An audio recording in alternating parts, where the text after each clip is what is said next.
basketi sanfɛcɛliw bunagun kan farafina basketball African League n'a bɛ wele BAL farafina ɲɔgɔndanba don basketi hukumu kɔnɔ a tako sabanan ɲɔgɔndanw bɛ tan ɲinan san 2023 in na mɛ kalo la Uruwana jamana kan farafina club 12 de bɛ na ɲɛbila ɲɔgɔndanw tan wɔɔrɔ bɛ ye Dakar ɲɔgɔndan dɔ kɛnɛ kan min tɔgɔ Conférence du Sahara.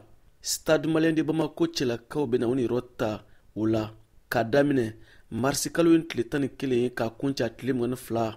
Stade Malien de Bamako yera badenya ɲɔgɔndan dɔ kɛnɛ kan Abidjan Côte d'Ivoire kaw fɛ yen février kalo tɛmɛnen tile 28 ka taa bila marisi kalo in tile 3 la.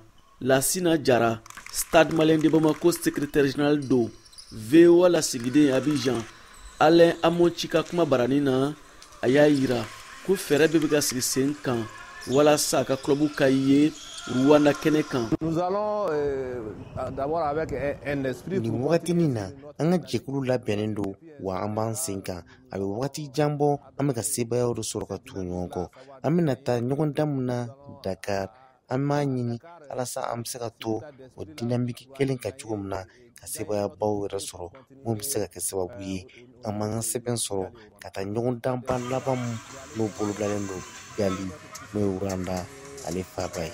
Gagner notre ticket pour continuer au niveau de Kigali au Rwanda. Badenya ɲɔgɔndan in kɛnɛ kan Abidjan Basket Club, Nigeria Kwara Falcons ani Stade Malien de Bamako tun bɛ yen. Ni club saba ninnu bɛɛ bɛna ye fana Dakar Conférence du Sahara kɛnɛ kan.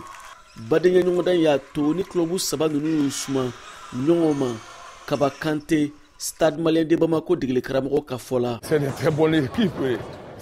Côte d'Ivoire basket cɛlakaw ka tɔn bɛ n'a tɔgɔ ko ABC ale bɛ jate farafina tɔnbaw fɛ mun ye basket la tɔn mun don an n'olu bɛna ɲɔgɔn sɔrɔ mun kɛ a bɛ fusaya mun an yɛrɛ ma an ka sankɔrɔ t'a la cogo min na o mana tɛmɛ ani Nigeria tɔn bɛ yen n'a fɔ ale ma ko Kwara an n'olu fana bɛna ɲɔgɔn sɔrɔ an ka wulikajɔ kɔni tɛ dɔwɛrɛ ye Sénégalikaw fɛ yen an bɛ se ka Maliyɛnw kunnawolo cogo min na. Plus important pour nous c'est d'aller jouer au Sénégal. An tɛna siran club ɲɛ Dakar kɛnɛ kan an ka fanga bɛna kɛ min ye sodenw b'an bolo a bɛ waati jan bɔ u bɛ ɲɔgɔndanw ta ɲɔgɔn fɛ Magan Keita Stade Malien de Bamako jalatigi ka fɔ la.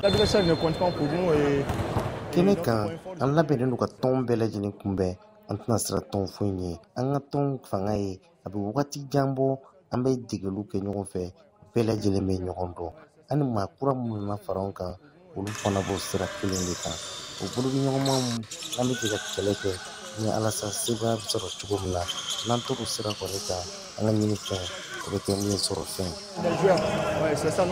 Lassina Jara Stade Malien de Bamako secrétaire général y'a yira ko a ka tɔn nakun tɛna kɛ Dakar ka na munumunu dɔrɔn ka segin a ka tɔn bɛna fɛɛrɛ bɛ sigi sen kan walasa ka to ka ye BAL kɛnɛ kan. Avec la création du BAL au niveau de l'équipe dirigeante. BAL ale sigilen sen kan fo ka na se sisan ma an ka wulikajɔ ye walasa an bɛ se ka jate farafina tɔnbaw fɛ cogo min na o dun tɛ se ka sabati n'an ma baara kɛ k'an labɛn san o san an bɛ se ka y'a kɛnɛbaw kan cogo min na n'o kɛra sabati fɛn an bɛ se k'an bolo bɔ jɔnjɔn nɔfɛ. Le titre au niveau continental. BAL ɲɛbila ɲɔgɔndan filanan bɛ tan Caire Égypte jamana kan.